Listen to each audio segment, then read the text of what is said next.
आप ईमान रखते हैं? आपकी प्रेयर रिक्वेस्ट होली स्पिरिट ने पढ़ ली है। तो ईमान ही से सब कुछ होता है, ईमान ही से सब कुछ होता है मेरे चीजों। हालेलुया। आज जब मैं अब सब अपनी जगहों पर बैठ सकते हैं, सिर्फ 15 या 20 मिनट का सरमन होगा और मैं ईमान रखता हूँ कि आपको समझ आएगी। कितने हैं जो लगातार 3 दिन से यहाँ आ रहे हैं? पहले दिन हमने कौन सा कलाम सुना था, कोई बता सकता है थोड़ा सा? माय बेस्ट फ्रेंड, यानी इब्राहिम खुदा का दोस्त है। कल आपने क्या सुना? कल क्या सुना था? कल रात को यानी कि जो चॉइस ऑफ गॉड, यानी खुदा की चॉइस, खुदा का चुनाव क्या होता है। आज टॉपिक का जीसस कमिंग, यीशु आ रहा है, यीशु बहुत जल्द आ रहा है। एक दूसरे को बोलो यीशु आ रहा है, एक दूसरे को बोलो यीशु आ रहा है। आमीन। कितने हैं या आप सब यहाँ बाइबल पढ़ने वाले हैं, पढ़े लिखे स्टूडेंट भी हैं, बहनें भी हैं, भाई भी हैं? मुझे कोई बता सकता है कि यीशु मसीह की दूसरी आमद के बारे में एक वर्ष कहाँ लिखी गई है? कोई एक वर्ष या चैप्टर ना बताएं, बस ये बता दें कि सर फलानी किताब में यीशु मसीह की दूसरी आमद के बारे में लिखा गया, जस्ट इतना बता दें। जल्द आने वाला। जी गुड। और कोई? खुदा ने कहा इन्हें बता कि मैं आने वाला हूं। और ये बाइबल मुकद्दस में आपको जगह पर जगह मुकद्दस आयात मिलेंगी। आइए साल निकालें, एक पूरा चैप्टर यीशु मसीह ने अपनी आमद के बारे में बोला था, कहा था। मत्ती रसूल के मार्फत लिखा गया जिली बयान उसका 24 बाब। और वो नसरिंगे की बड़ी आवाज के साथ अपने फरिश्तों को भेजेगा और वो उसके बरगजीदों को चारों तरफ से। मत्ती 24 बाब 30 आयत। और उस वक्त इब्ने आदम का निशान आसमान पर दिखाई देगा और उस वक्त जमीन की सब कौमें छाती पीटेंगी और इब्ने आदम को बड़ी कुदरत और जलाल के साथ आसमान से बादलों पर आते देखेंगे। हालेलुया। खुदा के खुदा कलाम पर खुदा की खास बरकत हो। अगर आप रेफरेंस नोट करना चाहें तो ईमान 1 बाब उसकी 11 आयत, मुकाशफा पहला बाब उसकी 7 आयत, पहला थस्सलुनीकियों 4 बाब की 16 से 17 आयत, इसी तरह अब्रानियों 9 बाब उसकी 28 आयत, मत्ती 24 बाब उसकी 44 आयत, मुकाशफा 22 और उसकी 12 आयत। ये सारी मुकद्दस आयात है जो हमें बताती हैं कि यीशु मसीह बहुत जल्द आने वाले हैं। तो मैं आपको बताना चाहता हूँ, खुदा ने मेरे दिल में डाला है कि जब यीशु मसीह आने वाले होंगे तो आज हम सीखेंगे कि 3 पॉइंट है। पहला है मैं मसीह हूँ, मैं मसीह हूँ, बोले मैं मसीह हूँ। हालेलुया। फिर हमारा जो दूसरा पॉइंट है वो है कि आप जगह जगह लड़ाइयाँ सुनेंगे, अफवाहें आएंगी। और इसी तरह तीसरा है कि हमें जागते रहना है, जागते रहना है, हमें हर वक्त जागते रहना है, हमें हर वक्त जागते रहना है। तो हालिया जो आप मुताला करें तो हालिया दावे करने वाले लोग 84 ऐसे लोग हैं जिन्होंने ये दावे कर चुके हैं कि वो ईसा मसीह है। आपको बताना चाहता हूँ वो डेविड कोरेश है, वो कहते हैं कि मैं मसीह हूँ। जिम जोना वो कहते हैं कि मैं मसीह हूँ। इस तरह सन माय ओम मॉन ये भी कहते हैं, इन्होंने भी दावा किया है कि मैं मसीह हूँ। 2007 में जो एजेंट डेविड शैलर है वो कहते हैं कि मैं मसीह हूँ। चीन में एक तंजीम है उसका नाम है मैटू हुई, वो भी कहते हैं कि हम मसीह हैं। इस तरह इंडिया में अब्दुल हाशिम साहब हैं, वो कहते हैं कि मैं मसीह हूँ। यानी कि अब तक तकरीबन 86 लोग कह चुके हैं कि मैं मसीह हूँ। तो यीशु मसीह ने तो हमें पहले ही बता दिया था कि बहुत से झूठे नबी उठ खड़े होंगे। अभी रिसेंटली आपने टिकटॉक पर और फेसबुक पर देखा होगा कि एक हबशी शख्स वो कहता है कि अब दोबारा तूफान आएगा और उसने कश्ती बनाई तो बहुत से लोग गुमराह हो गए। वो वाकई कहने लगे कि शायद 25 दिसंबर वाले दिन दुनिया का इख्तिताम हो जाएगा, दुनिया का खात्मा हो जाएगा। लेकिन बाइबल मुकद्दस हमें ये बयान कर दिया है कि बाइबल पढ़ने वाला समझ ले, बाइबल पढ़ने वाला जो खुदा के कलाम को समझते हैं, जिन्होंने खुदा के कलाम को सीखा है, वो जानते हैं कि यीशु मसीह कब आएगा। आपको पता हो कब आएगा? बताइए जरा। यीशु मसीह ने कहा उस वक्त को कोई नहीं जानता, लेकिन उसने कुछ साइन हमें दिए, कुछ निशान हमें दिए हैं कि ये निशान होंगे जब मैं आ जाऊंगा। तो जब ये निशान जाहिर होना शुरू हो जाए तो आपने समझ लेना है कि यीशु मसीह आने वाले हैं। हालेलुया। जब एक औरत प्रेग्नेंट होती है तो पहले मंथ आपको पता नहीं लगता, दूसरे मंथ, तीसरे मंथ, चौथे मंथ, 5वें मंथ आपको पता लगता है कि आप इस औरत के घर में क्या होने वाला है, बच्चा पैदा होने वाला है। यानी कि उसके निशानात जाहिर होना शुरू हो जाते हैं। इसी तरह यीशु मसीह ने भी हमें कहा था कि जब मैं आऊंगा तो सबसे पहला निशान क्या होगा? कि लोग जगह जगह पूरी दुनिया में लोग दावा करेंगे कि मसीह आ गया, वहां मसीह आ गया, वहां मसीह आ गया, लेकिन यीशु मसीह ने कहा था कि जब यीशु मसीह आएगा तो जिस तरह पूरब से पश्चिम तक बिजली घूमती है, इसी तरह तुम मसीह को आसमान पर बादलों के हमरा आते हुए देखोगे। ये निशान है, यानी कि कोई छुपे में ये बात नहीं होगी, कोई लुक छुप कर ये बात नहीं होगी, बल्कि पूरी दुनिया देखेगी कि यीशु मसीह आ चुके हैं। हालेलुया। तो ये पहली निशानी होगी। जब आप अफवाहें सुने, जब आप सुने कि फलानी जगह यीशु आ गया, तो देखने भी नहीं जाना आपने। जब यीशु आएगा आपको पता लग जाएगा कि यीशु बादलों पर आ रहा है मेरी चीजों। हालेलुया। तो बहुत से ऐसे लोग हैं जो दावा करते हैं कि मैं यीशु हूं। हालेलुया। इसी तरह जब हम 6 आयत का मुताला करते हैं तो वहां यीशु मसीह ने कहा है कि दूसरी निशानी यीशु मसीह ने कहा था, उस वक्त लोग तुमको आजाद देने के लिए पकड़वाएंगे और तुमको कत्ल करेंगे और मेरे नाम की खातिर कौमें तुमसे अदावत रखेंगी। ये भी निशान है। आप देखें हालिया दिनों में बहुत से चर्चेज जलाए गए, बहुत से मसीहियों को कत्ल कर दिया गया। अभी भी आप टिकटॉक उठाकर देख लें, आप स्टडी करके देखें, कहीं ना कहीं पाकिस्तान में, ब्रूने मुल्क में, एशिया के तमाम ऐसे ममालिक में मसीही कौम पर तशद्दुद होता है, मसीही कौम को मार दिया जाता है, मसीही कौम को अदालतों में पेश किया जाता है। तो ये यीशु मसीह ने कहा था कि जब तुम ये साइन देखो, जब तुम ये निशान देखो, तो समझ लेना कि मैं बादलों पर बहुत जल्द आने वाला हूं, बल्कि जल्द आने वाला हूं, बल्कि मैं दरवाजे पर हूं, बल्कि मैं दरवाजे पर हूं मेरे चीजों। तो ये जब निशानियां आपको नजर आए तो समझ ले कि हमारा दूल्हा आने वाला है, हमारा दूल्हा आने वाला बहुत जल्द। तो बहुत से लोग कहते हैं, मैं एक दिन एक घर में विजिट कर रहा, तो वो कहते हैं जी पास्टर जी बड़ी देर तक कह रहे यीशु आने वाला है, यीशु आने वाला है, पतरस के खत में लिखा है, कब आएगा आपका यीशु? बहन वो निशान आने वाले हैं, वो साइन हमें नजर आ रहे हैं कि हमारा यीशु आने वाला है। तो मैंने उस बहन से पूछा कि बहन क्या आप बिल्कुल तैयार हो चुकी हैं? क्या आप इस बात के लिए तैयार है कि आपका दूल्हा आने वाला है और आपने बिल्कुल मेकअप कर लिया है और आप जाने के लिए तैयार है? कहती भाई साहब असी गलतियां पुतले हैं, साढ़े पे गलतियां। मैं कहा यही तो बात है, ये हमारे बहाने हैं। जब हमसे गुनाह सरजद हो जाता है तो ਅਸੀਂ कहते हैं इंसान गलतियों का पुतला है। हम अपने गुनाह को छुपाने के लिए ये डायलॉग बोलते हैं, ये जुमला बोलते हैं, असी गुनाह किया है, असी इंसानी नाते हो, इंसान को गलती हो जाती है। लेकिन बाइबल में कोई आपको ऐसी वर्स नहीं मिलेगी, बल्कि बाइबल में कोई लिखा है जिसमें मसीह है वो गुनाह कर ही नहीं सकती। हालेलुया। ऐसे लिखा है जिसमें मसीह है वो गुनाह नहीं कर सकता, लेकिन जिसमें मसीह नहीं है वो हर रोज गुनाह करता है, वो हर दिन गुनाह करता है, वो हर संडे को गुनाह करता है और फिर माफी मांगता है, फिर गुनाह करता है, वो फिर माफी मांगता है। लेकिन तो जब ये निशान आने शुरू हो जाए तो समझे मेरा और आपका सैयदना मसीह बहुत जल्द बादलों पर आने वाला है। और मैं आपको एक गुड न्यूज देना चाहता हूँ, अगर आप वफादार रहे तो आप बादलों में उड़कर यीशु मसीह का इस्तकबाल करेंगे मेरे से। हालेलुया। निशान नजर आ रहे हैं ना। अभी देखें ईरान की लड़ाई हो रही है सीरिया के साथ, इसी तरह आप देखेंगे फलस्तीन और इस्राइल की जंग छिड़ी, पाकिस्तान और इंडिया की जंग आपने रिसेंटली देखी। बहुत लोग इन चीजों से खौफजदा हुए, लेकिन यीशु मसीह ने कहा तुम तब घबराना ना, आपने घबराना नहीं। खुदा आपको अलग करेगा इन चीजों से, खुदा आपको प्रोटेक्ट करेगा, खुदा आपकी सिपर और डाल बनकर आपको प्रोटेक्शन देगा मेरे चीजों को। हालेलुया। क्योंकि उसने वादा किया था कि मैं दुनिया के आखिर तक हमेशा तुम्हारे साथ, चाहे तेरे आसपास इधर 10,000 थे भावे इधर 1000, वो तेरे करीब ना आएंगे। हालेलुया। आप यकीन रखते हैं जंग लगी होगी, जब कोरिया में जंग हो रही थी तो लोग इधर उधर भाग रहे थे और एक बिल्कुल 65 साल की बुढ़िया बिल्कुल अपने बेड पर सोई हुई थी और एक शख्स उसके पास आया, उसने कहा माँ तुझे डर नहीं लगता, जंग छिड़ी है? उसने कहा मेरे यीशु ने वादा किया था कि मैं दुनिया के आखिर तक तुम्हारे साथ रहूंगा, मेरे पर यकीन है कि वो मेरी प्रोटेक्शन करेगा। और वो बंदा बड़ा हैरान हुआ, उसने कहा इसका ईमान कामिल है। यीशु मसीह ने बहुत दफा पीछे मुड़कर कहा कि मैंने ऐसा ईमान इस्राइल में भी नहीं देखा। हालेलुया। अगर खुदा आपको कहे कि मैंने ऐसा ईमान पूरी दुनिया में बेटी तेरे जैसा नहीं देखा, तो कितना फख्र हमें होगा कि हमारा ईमान काबिल हो चुका है, हम काबिलियत की तरफ बढ़ चुके हैं मेरे चीजों। तो मैं आपको गुड न्यूज देना चाहता हूं कि यीशु मसीह आने वाले मेरे चीजों। हालेलुया। अगर आप चाहते हैं कि बहुत जल्दी यीशु मसीह आ जाए तो अंजील को फैलाएं, जल्दी जल्दी फैलाएं। तो पहला निशान क्या था कि लोग कहेंगे मैं मसीह हूं। क्या कहेंगे? मैं मसीह हूं। यानी कि यीशु मसीह ने कहा लोग मेरे नाम की खातिर तुमसे क्या रखेंगे? अदावत रखेंगे, यहां तक कि तुम्हें मरवा भी डालेंगे, कत्ल कर डालेंगे, तुम्हें जेलों में डाल देंगे, अदालतों के सामने तुम्हें पेश किया जाएगा। अभी देखें कि पाकिस्तान में क्रिश्चियन कौम के लिए ये लफ्ज यूज किया जाता है, क्या? यानी कि शर्टों पे तो लिखा हुआ है सुथरा पंजाब, लेकिन क्या कहते हैं? चूड़ा। क्या कहते हैं?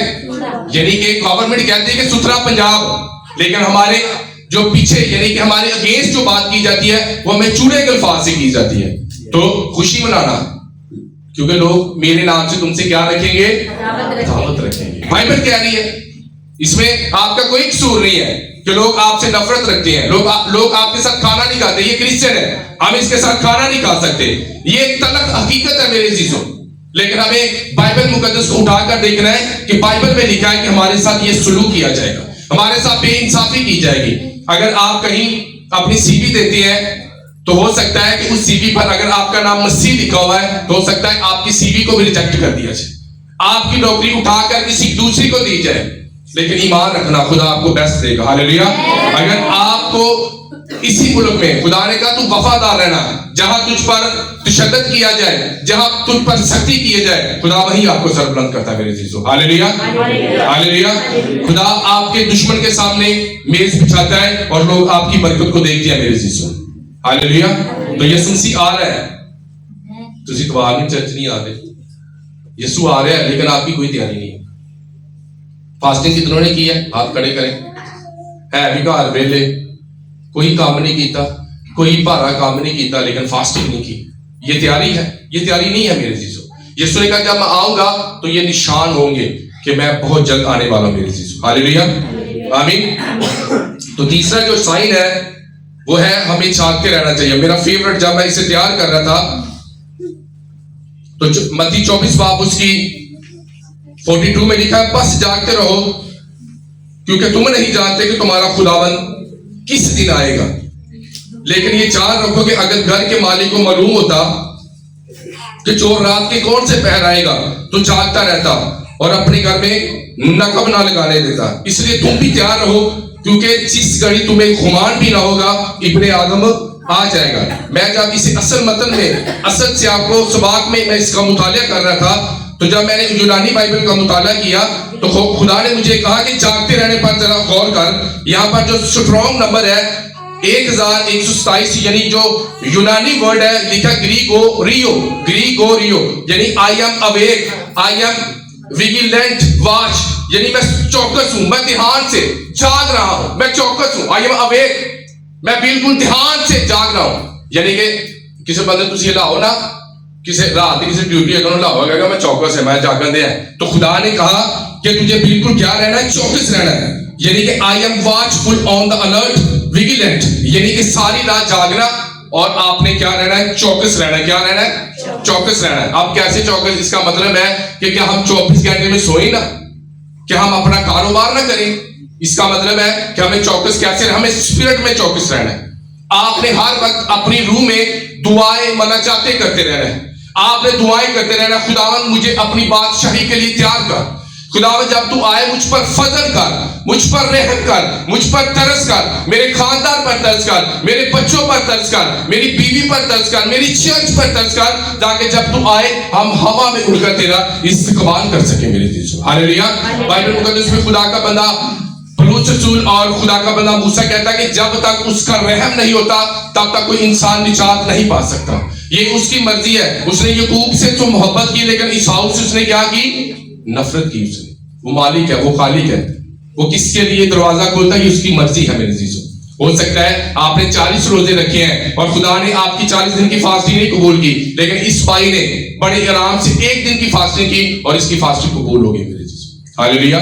ऊंची आवाज से घर में गीत लगा लेने से आपको बादशाही नहीं मिलेगी जब तक आप स्पिरिट में नहीं गाते। ऊंची आवाज से घर में ऊंची गीत लगाने से आप समझते हैं कि आप यीशु के करीब आ गए हैं। घर में वर्शिप लगाना बहुत अच्छी बात है, घर में ऑडियो बाइबल सुनना बहुत अच्छी बात है, लेकिन खुदा ने कहा कि खुदा उनको पसंद करता है जो रूह और सच्चाई से उसकी क्या करते हैं? आराधना करते हैं मेरे जीसू। हालेलुया। एक बंदा चर्च में दुआ कर रहा है, वो कहता है खुदा मैं हफ्ते में 2 रोजे रखता हूं, मैं अपना 10वां हिस्सा भी तुझे देता हूं, लेकिन एक शख्स चर्च नहीं जाता। वो चर्च के दरवाजे के बाहर खड़ा है और अपनी छाती पीट पीट कर कहता है खुदा मैं इस लायक नहीं कि तेरी छत के नीचे आऊं। तो वो जो जिसने 10वां हिस्सा दिया, वो कहता है मैं इसकी तरह, इस नाचीज की तरह नहीं, मैं इस गुनाहगार की तरह नहीं। वो अपने आप को खुदा की जुर्म में रासबाजी दिखा रहा है कि मैं रासबाज हूं। फरीसी क्या करते थे, वो अपने मुंह पर राख लगाकर और अपने चौकों पर खड़े होकर लोगों को दिखाते कि हमने आज रोजा रखा है। हमने क्या रखा है आज? तो यीशु मसीह ने कहा, ऐ फकीरों फरीसियों, तुम पर अफसोस, हाय है तुम पर, अफसोस है तुम पर कि तुम अपने आप लोगों पर जाहिर करते हो कि मैंने रोजा रखा है। तुम चर्च में कुर्सी चाहते हो, आला दर्जा की कुर्सियां चाहते हो। खुदा ने कहा मुझे तुम्हारी दुआएं नहीं चाहिए, मुझे तुम पसंद नहीं हो मेरे चीज। तो खुदा ने किसको पसंद किया? जो चर्च के अंदर भी नहीं गया, क्योंकि उसका दिल, उसने अपना दिल खुदा की दूरी में उड़ेल दिया मेरी चीज। हालेलुया, आमीन। जागते रहना है, चौकस रहना है। जब आप जागते रहेंगे, चौकस रहेंगे, कोई शख्स आपके घर में नकब नहीं लगा सकता, कोई चोर आपके घर में नहीं आ सकता। मैं बाइबल मुकद्दस में पढ़ रहा था कि जब कोई चोर किसी जोरावर के घर में घुसता है तो सबसे पहले उसका मालो उस बात ढूंढने से पहले उसे बांधेगा। क्या करेगा? उसे बांधेगा, फिर वो उसके घर में क्या करेगा? चोरी करेगा। लेकिन अगर शैतान आपके साथ जोरावर है तो वो जब आपके घर में आएगा पहले वो आपको बांधेगा, फिर वो आपका फाइनेंस चुराएगा, फिर वो आपकी बरकत चुराएगा, फिर वो आपकी तमाम ब्लेसिंग्स, आपकी अनॉइंटिंग को छीनेगा और आपके घर में लानत लाएगा, लड़ाई लेकर आएगा, बदकिरदारी लेकर आएगा, ज़िनाकारी लेकर आएगा, बेरोजगारी लेकर आएगा। लेकिन अगर आप मसीह के हैं, अगर आप जोरावर हैं, अगर आप स्पिरिट में हैं, अगर आप तैयार हैं, तो मेरे अजीजों कोई चोर आपके घर में दाखिल नहीं हो सकता। क्योंकि बाइबल मुकद्दस में लिखा चोर नहीं आता चुराने, मार डालने, हलाक करने। यीशु मसीह दुनिया में इसलिए है ताकि आप जिंदगी पाएं और कसरत की जिंदगी पाएं। आपने हर वक्त चौकस रहना है, आपने हर वक्त स्पिरिट में रहना है, जागते रहना है। मैं जब रात को सोता हूं, अब ऑडियो बाइबल में जब सो जाता हूं, मुझे तो नहीं ना पता ऑडियो बाइबल लगी है, लेकिन वो लगी रहती है। और मैं जब भी मेरी आंख खुलती है, मेरे कान खुलते हैं, तो उसकी एक वर्ष भी मेरी जिंदगी बदल सकती है। उसका एक अल्फाज मुझे बढ़ोतरी की तरफ ले जा सकता है। उसका बाइबल मुकद्दस की एक वर्ष मेरे खानदान को ब्लेस कर सकती है मेरी चीज। हालेलुया। मैं सुबह मॉर्निंग में जब उठा तो मैं बहन रुबना के घर सोया हुआ था और सुबह मुझे नींद नहीं आ रही थी और बहन सुबह उठी, उन्होंने कुछ वर्सेस पढ़ी, प्रेयर की। और मैं जब उठा तो मैंने कहा चलो मैंने चर्च में जाकर दुआ करता हूँ। मैं गया आल्डर साहब ऊंची दुआ करा रहे, मैं बाहर, मुझे बड़ी खुशी हुई। मैं कहा मेरी आंख खुली तो बहन दुआ कर रही है, आगे आ तो एल्डर साहब दुआ कर रहे हैं। फिर मैंने दुआ की, मैं सो गया, फिर उठा, फिर बहन सानिया आके 2-3 घंटे दुआ कर रही है। उसके बाद मैं अंदर जाके लेटा तो बहन रिमशा दुआ कर रही है। मुझे बड़ी खुशी, मैं खुदा तू काम कर रहा है। हालेलुया। खुदा तू क्या कर रहा है? तू वर्क कर रहा है, तू काम कर रहा है। तो मुझे बड़ी खुशी, मैं खुदा बाकी जिस जमीन पर मेहनत की जाए वो जमीन हमेशा रंग लेकर आती है, जो जमीन शराब की जाए वो जरूर फसल लेकर आती है। मैंने यहाँ मेहनत की, मुझे बहुत से पास से समान कह रहे हैं पादी साहब वो वाला इलाका तुम जिधर कर रहे हो ना जरा सख्त है। मैं कहा कोई गल नहीं, मैं लगा हौली हौली नरम जरूर होगा, जरूर बेदारी आएगी, जरूर रिवाइवल आएगा, जरूर खुदा का बेटा यीशु इस दुनिया में हमारे लिए आया, वो इस इलाका में भी काम करेगा। और आप आने वाले दिनों में देखेंगे, आप उन लोगों को चर्च में बैठे हुए देखेंगे, कहेंगे अभी चर्चा आ गया, कौन लेकर आएगा? खुदा का रूह लेकर आएगा। हालेलुया। जब तक बाप किसी को खींच कर लेता तब तक लोग चर्च में नहीं आता। पादरी विजिट कर करके रह जाते हैं, पादरी तरले ले के, लेकिन लेकर कौन आता है? बाप। हालेलुया, आमीन। तो आज यानी ध्यान करना, मैं जाग रहा हूं रात को ध्यान से, मैं अलर्ट यानी पूरी निगाह रखकर देखना।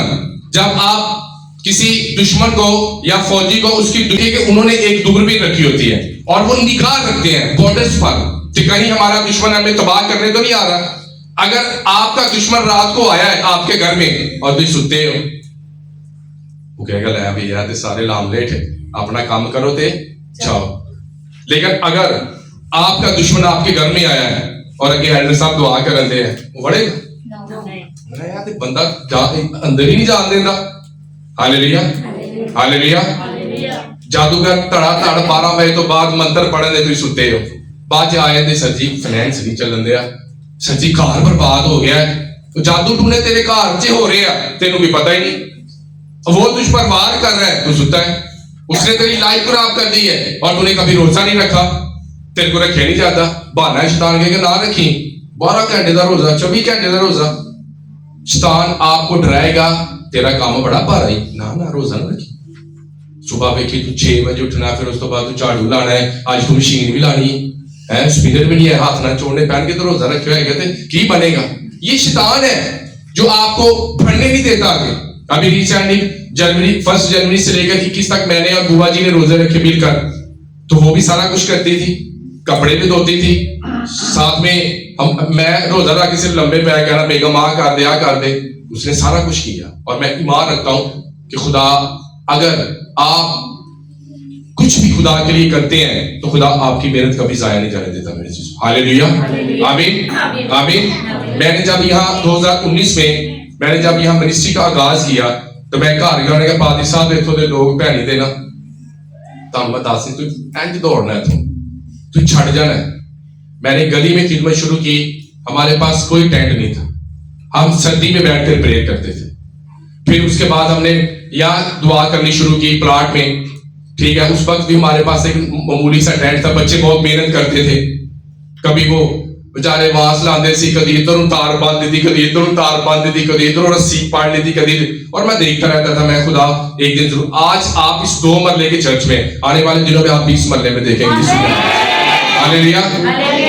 बड़ी चीजों का छोटी चीजों से आगाज होता है। आपका एक छोटा कदम आपको बड़ी बरकत दे सकता है। हालेलुया। मैंने बहुत दफा कहा खुदावन मैं किसी और प्लेस में जहां लोग समझने वाले हो, जहां लोग खुदा के खादम की इज्जत करने वाले हो, जहां लोग खुदा के कलाम को समझने वाले, मैं वहां खिदमत करने चाहता हूं। मैं शहर में खिदमत करना चाहता हूं जहां लोग ऑफरिंग देने वाले हो। खुदा के रूह ने कहा यहीं से तुझे सब कुछ दूंगा, तेरी बरकत यहां से जुड़ी हुई है। और मैं आपको बताना चाहता हूं खुदा ने मुझे कभी किसी चीज का मुताज नहीं रहने दिया। हालेलुया। क्या आप तैयार हैं? यीशु मसीह जब आएगा तो आप रैप्चर हो जाएंगे।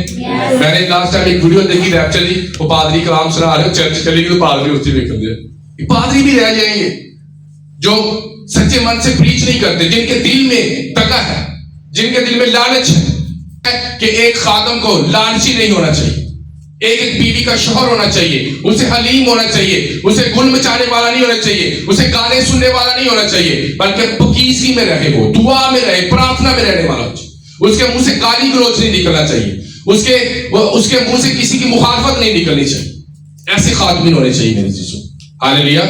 इतने लोग ये कहेंगे कि मैं मसीह है, मैं लास्ट टाइम एक फेलोशिप मीटिंग में गया, मैं बहुत कम जाता हूँ, तो पास्टर साहब की बारी आई, उन्होंने कहा जी मेरा फलानी जगह एक चर्च है, मेरा एक फलानी जगह चर्च है, मैनू इन्नी खुदा ने बरकत दी, मैनू इन्नी, मैं करी जा रहे, इसमें इसने एक बार में कहा जो कुछ मुझे दिया किसने दिया है? खुदा ने दिया। हालेलुया। जब आप शाइन होंगे आपको बताने की जरूरत नहीं है कि मैं शाइन हूं, मेरे अंदर रोशनी है। जब सूरज निकलता है तो सूरज को बताने की जरूरत नहीं है कि मैं चमक रहा हूं, उसकी किरणें पूरी दुनिया पर चमकती हैं। जब खुदा आपको अपने जलाल में रखता है, जब खुदा आपको अपनी ग्लोरी देता है, जब खुदा आपको शाइन करता है, फिर आपकी शाइनिंग सारे लोग देखते हैं मेरे जी। हालेलुया। आपकी ब्लेसिंग सारी दुनिया देखती है मेरे जी। आपको बताने की जरूरत नहीं है मैं डायमंड हूं, डायमंड खुद बताता है कि मैं डायमंड हूं। सोने को बताने की जरूरत नहीं है कि मैं सोना हूं। हालेलुया। आप जो है आप नजर आ रहे हैं, आज आप जो है आप अपने रिश्तेदारों में नजर आ रहे हैं, आप जो है अपने चर्चिस में आप नजर आ रहे हैं। हालेलुया। इधर ही आवाज आई, आप रेडी हैं रैप्चर होने के लिए?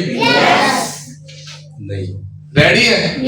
बोलो यस। आमीन। सारे बोले आमीन। हालेलुया। किन्नर ईद अल्लाह हवा चुप जाना है, खड़े हो ये खाएंगे, इसके बाद हम कुछ खाना है वो मिलकर खाएंगे, उसके बाद